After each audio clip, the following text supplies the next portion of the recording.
Now let us discuss 97.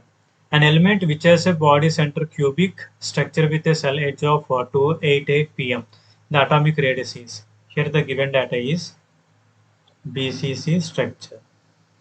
Its a cell edge is denoted by A equal to 288 picometer.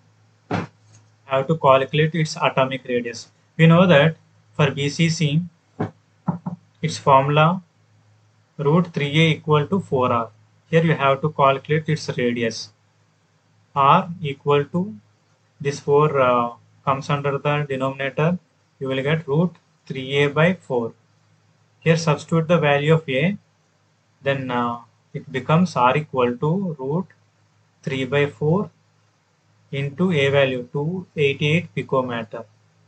Now let us verify the given options. R equal to root 3a by 4 into 288. Here root 3 by 4 into 288. So our answer is A is our